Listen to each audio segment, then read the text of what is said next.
Salut à tous, bienvenue dans cette nouvelle vidéo et cette semaine du coup c'est spécial bilan des 8 mois parce que oui ça fait effectivement 8 mois qu'on est arrivé, le temps passe vite. Du coup depuis le 3 septembre et notre arrivée sur Montréal il y a énormément de choses qui sont passées. Donc voilà, je vais vous faire au cours de cette petite vidéo un peu un bilan de tout ce qu'on a vécu et puis voilà faire un petit peu... vous parler de mes ressentis, peut-être vous motiver à venir aussi sur Montréal. Donc on se retrouve tout de suite pour la suite de la vidéo.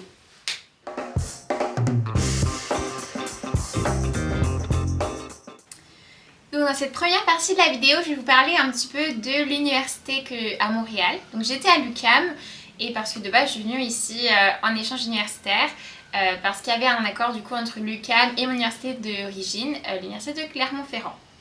Donc pour les cours, j'avais 4 cours sur l'année, donc 2 par semestre. Les cours ça correspond à peu près à 3 heures par semaine de présentiel, puis ensuite il y a le travail personnel. Au premier semestre on peut dire que les cours étaient intéressant, mais j'ai moins apprécié, c'était plus théorique, comme j'avais par exemple la théorie du droit international, où j'avais aussi un cours de méthodologie de la recherche juridique.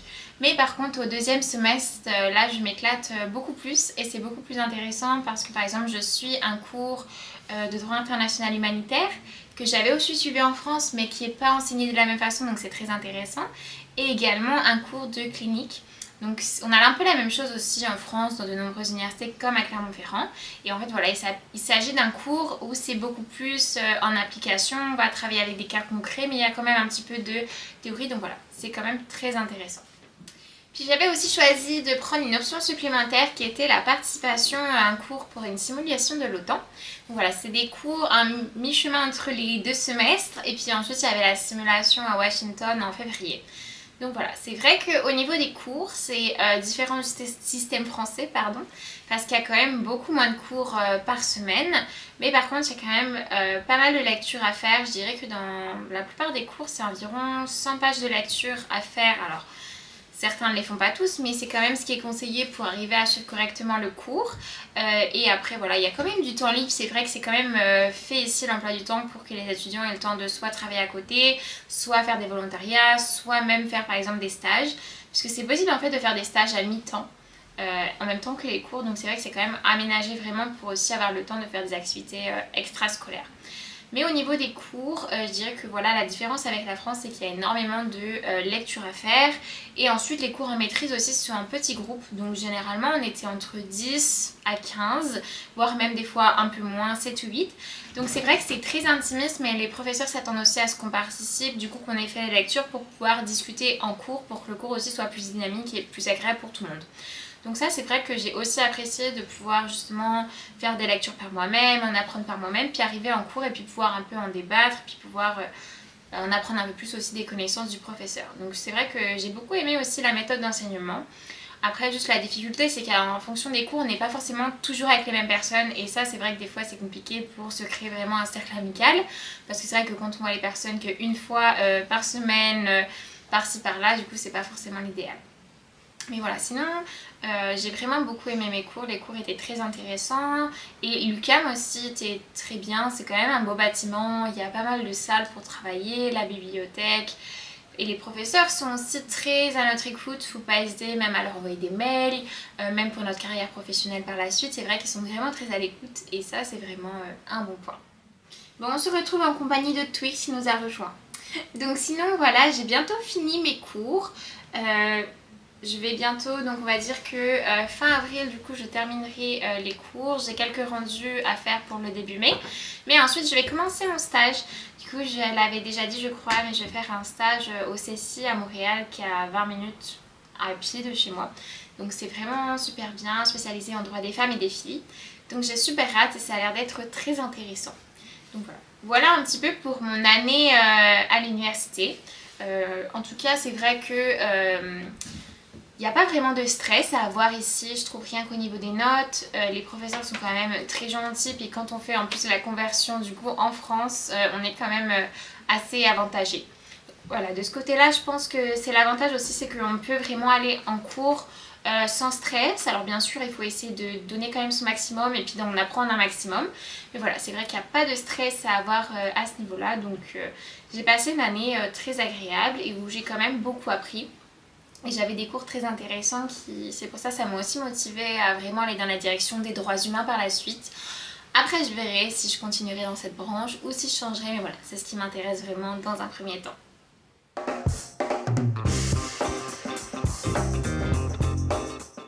Maintenant du coup, je suis pas restée non plus sans rien faire, j'ai pas juste eu mes cours, j'ai aussi trouvé du coup un emploi très rapidement à mon arrivée. Du coup je suis vendeuse dans une boulangerie à Montréal. C'est vrai que c'est un petit peu loin de chez moi actuellement parce qu'en fait il faut que je fasse un changement au niveau de la ligne de métro, donc je mets à peu près 45-50 minutes pour y aller. Et voilà, ça se passe très bien, puis c'est sympa, on a beaucoup de clients réguliers, donc voilà, c'est aussi des bons moments. Et voilà, et je faisais en général quand même, enfin je fais toujours d'ailleurs, entre 25-30 heures par semaine, voire parfois un peu plus, surtout en période de fête où je ne suis pas rentrée, ou aussi certaines semaines où on a beaucoup de monde. Comme par exemple il y a 2 semaines à peu près je crois, on a eu une coupure un peu du courant généralisée à Montréal. Je ne sais pas si vous avez entendu parler aux informations ou même si vous l'avez vécu vous-même, mais il y a eu des grosses pluies verglaçantes en fait à Montréal et ça a été paralysé. En fait c'était très bizarre, mais sur les arbres il y avait comme une grosse couche de glace, de gel autour des branches, et du coup il y a plein de branches d'arbres qui ont cédé. Et du coup voilà, il y a beaucoup de personnes qui sont restées sans électricité pendant 3, 4 voire 5 jours. Et donc comme la boutique était vraiment placée à un endroit où il n'y avait que pratiquement nous qui avions l'électricité, en fait c'est vraiment l'endroit où tout le monde venait faire chercher, enfin pour son café, pour la nourriture, pour les sandwichs et tout ça. Donc c'est vrai qu'on a eu beaucoup de monde, donc ces dernières semaines étaient intenses. Mais voilà, mais du coup c'est aussi très sympa et je vais continuer à travailler pendant mon stage. Comme mon stage est non rémunéré, du coup voilà, j'ai réussi quand même à obtenir un stage de 28 heures par semaine pour que je puisse travailler tous les vendredis et tous les samedis, les journées entières à la boutique pour quand même que j'ai une certaine rentrée d'argent. Donc voilà, pour la partie. Puis maintenant je vais peut-être faire venir Paul pour qu'il nous rejoigne dans la vidéo et qu'il nous parle aussi un petit peu de lui, son expérience professionnelle. Pour ma part, c'est vrai que j'apprécie beaucoup pour l'instant le monde du travail à Montréal. J'ai aussi hâte après de voir dans mon domaine spécifique comment ça va se passer, mais voilà, je pense que c'est quand même un endroit propice pour le travail. Alors voilà, je vais laisser venir Paul s'installer à côté de moi pour la suite de la vidéo.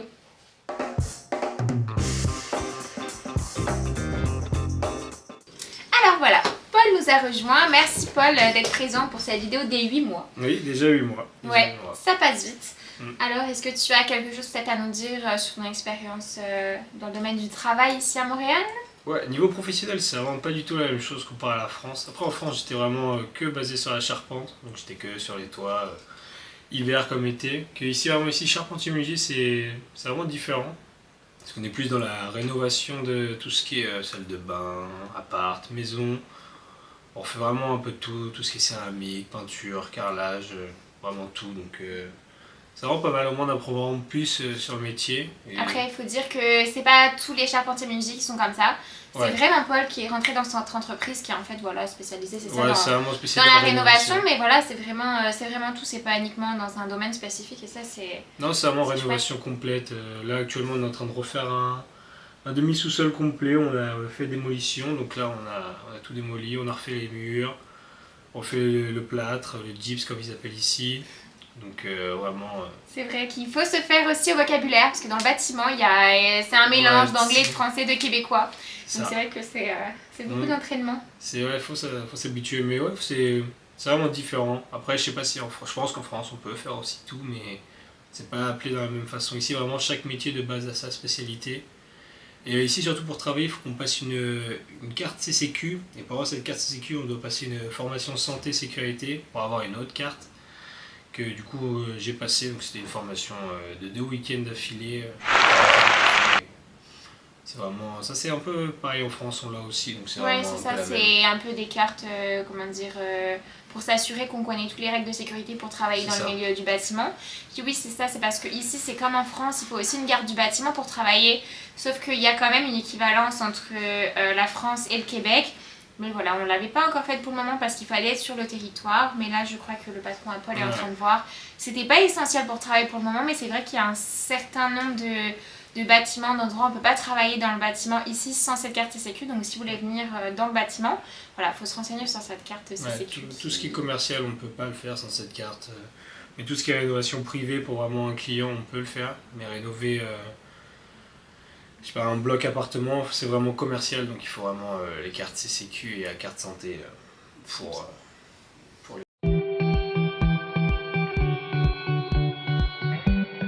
faire. Et que penses-tu de l'ambiance dans l'entreprise, de peut-être comment tu te sens en tant que salarié? Est-ce que tu te sens peut-être plus valorisé que Ouais, après ici, en nous on est France? vraiment une toute petite entreprise. Là, on était 3 quand je suis arrivé, et là j'ai fait rentrer un ami à moi il n'y a pas longtemps, mais vraiment c'est vraiment une toute petite entreprise, mais elle est en train elle fonctionne très bien, elle grandit bien, et vraiment c'est vraiment plus familial, je trouve.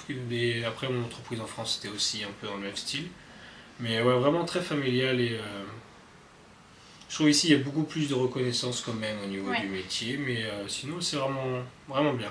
Donc si jamais vous cherchez à faire rénover votre appartement, à faire votre terrasse ou quoi que ce soit et que vous habitez sur Montréal ou les alentours, N'hésitez pas. À nous contacter, puis on pourra vous transmettre les coordonnées d'une super entreprise dans le bâtiment avec un super ouvrier. Donc voilà.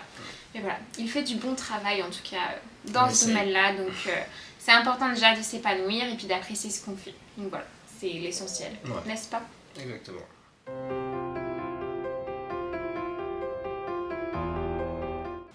Alors, concernant maintenant notre intégration et un peu ce qu'on a pu faire comme activité à Montréal. Donc déjà, au niveau du cercle d'amis, on avait quand même des connaissances qu'on avait auparavant en France, puis on en a fait d'autres. Puis c'est quand même assez facile en fait de faire des rencontres, moi soit au travers de l'université, Paul avec le travail, ou alors avec les gens qu'on connaissait à l'avance, ou juste... c'est assez facile au quotidien. Après, c'est vrai qu'on est arrivé très vite dans l'hiver, les gens sortent moins, on est plus casanier. Donc c'est un peu plus difficile à ce niveau-là. Et voilà. Mais sinon, on a quand même pu faire aussi pas mal de visites et de randonnées au travers du Québec. Oui, c'est vrai qu'on a fait pas mal de visites. Donc surtout parce que quand on arrivait vers octobre, surtout il y avait les couleurs. Donc on s'est dit vraiment, ça dure 3 semaines à peu près, puis on avait vraiment envie d'en profiter. On avait fait plusieurs randonnées, on était allé... on est allé au Mont Chute-à-Peine. Ouais, au Mont de Chute-à-Peine, ouais. C'était vraiment incroyable. Paul y retournait d'ailleurs l'hiver avec un ami à lui. Et vraiment ça, c'est à 30-40 minutes de Montréal, un peu plus. Une heure de Montréal, mais c'est vraiment très sympa, je vous conseille vraiment de les faire. Ensuite, on était aussi allé au parc de la Mauricie. Ouais, à côté. Pas exactement au parc de la Mauricie, on était dans un petit parc à côté. Ouais. Vraiment aussi joli, mais en plein hiver ça. Ça c'était très sympa aussi. Ah oui, on était allé aussi à la réserve nationale du parc de Mont-Tremblant. Ouais. Je sais pas exactement le nom, mais voilà, quelque chose comme ça. C'était très sympa, ouais, il y avait un lac et c'était très sympa. On avait vu pas mal de biches d'ailleurs. Et donc voilà, on avait fait à peu près ça. Après, on a aussi eu l'occasion, pour le marché de Noël, on est allé à Québec. Québec, c'est vrai. Ouais. Québec, c'est très chouette. On y allait essentiellement à ce moment-là. Je pense qu'on essaiera d'y retourner dans l'été. On a beaucoup aimé cette ville et c'était une ambiance très sympa au marché de Noël. Parce que c'est vrai que Montréal, au marché de Noël, n'est pas très développé. C'est quand même sympa l'ambiance, mais on s'attend peut-être à quelque chose d'énorme. Pour Montréal, on se dit, ça doit être quelque chose comme une grande ville en France. Il y avait quand même les petits marchés de Noël aussi, quand même. Ouais, mais c'était pas vraiment très grand. Mais voilà, donc ça, c'était très sympa. Après, il y a aussi énormément d'activités à faire l'hiver, comme du patin, du ski de fond. La luge. Ouais, nous, on avait essentiellement fait du patin cette année. On n'a pas fait de luge, de ski de fond ou même de ski.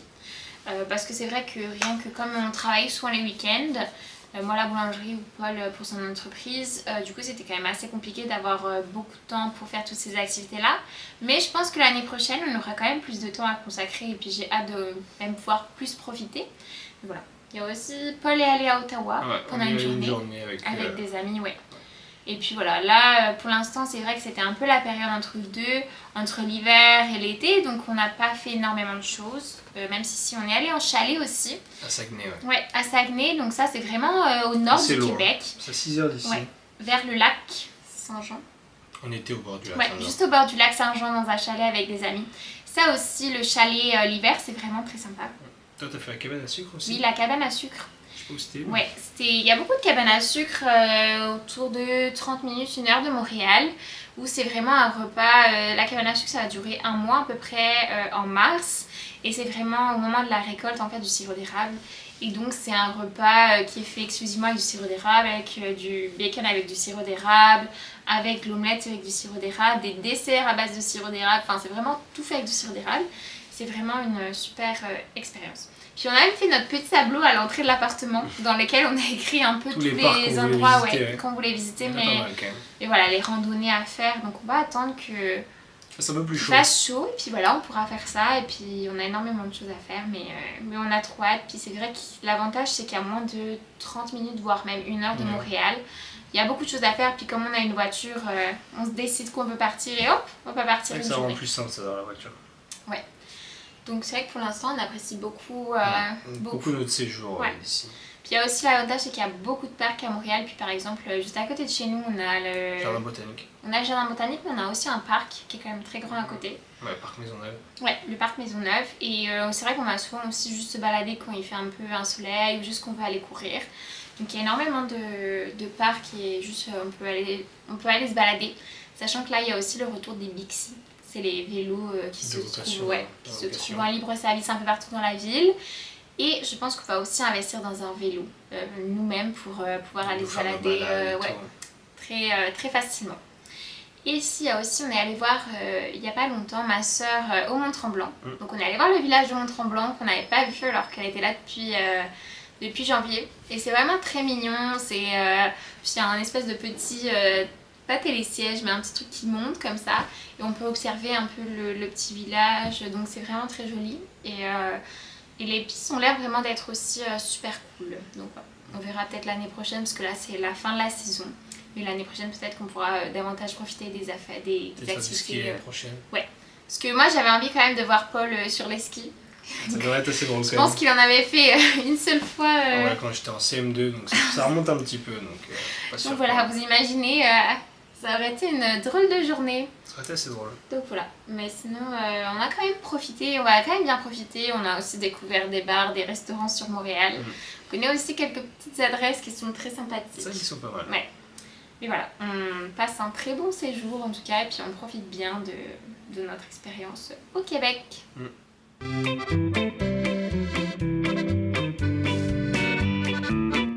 Et donc aussi, on pourrait pas faire un bilan des 8 mois sans vous reparler de Twixou, notre adorable petit chaton. Adorable. Donc il a bien grossi, on l'a pesé d'ailleurs ce matin, il faisait 4,5 kg. 4,5 kg ou 4,6 kg, donc voilà, il commence à être bien gros. Il est quand même assez mignon. Il aime bien son autonomie, mais il est quand même très mignon. Puis il adore maintenant parce qu'il commence quand même à faire chaud. Donc on ouvre les fenêtres et puis on a des moustiquaires. Donc du coup voilà, il va juste à la fenêtre sur son arbre à chat et puis il observe les voisins. Il prend l'air. Twix quand même, soit un petit peu mignon pour l'habiter. Je vais vous montrer ce petit chaton qui adore se faire prendre en vidéo. Mais voilà, il est toujours très mignon. Puis il commence à bien grossir. Bien grandir surtout. Ouais. D'ailleurs, on l'a emmené chez le vétérinaire aussi pour à la fois le faire castrer, à la fois le faire vacciner. Épucer. Ouais, épucer parce que si jamais on veut en plus le ramener en France par la suite ou même juste l'emmener voyager, enfin si jamais on veut déménager quelque part, on voulait être bien réglé au niveau des papiers. Donc voilà, il y avait besoin de faire par exemple le vaccin de la rage, mais il fallait qu'il soit fait en même temps que le puçage. Ouais, que le puçage, donc c'était des choses comme ça à faire, puis au moins comme ça il n'y a pas de souci, donc on l'a fait à peu près quand il avait 6 mois. Dès qu'il a pris 6 mois, on pouvait le faire. Puis il y avait un vétérinaire pas loin de chez nous, donc ça c'était cool. Par contre, c'est vrai que c'est quand même quelque chose de bizarre, c'est qu'en France j'ai l'impression que le vétérinaire on peut quand même avoir un rendez-vous rapidement. Ici c'est assez compliqué, hein. C'est un mois d'attente, alors que voilà, des fois, surtout qu'à un moment il était un peu malade, on voulait l'emmener, puis c'était vraiment, non c'est dans un mois quoi, donc il y avait quand même un laps de temps. Et par exemple le dentiste à l'inverse, on peut y aller 30 minutes après quoi. Alors qu'en France, c'est des mois et des mois d'attente. Donc c'est vrai que c'est un peu bizarre, c'est pas les mêmes choses d'un pays à l'autre. C'était rapide pour tes dents. Ouais. Donc voilà un petit peu le bilan. De ces 8 mois. Ouais.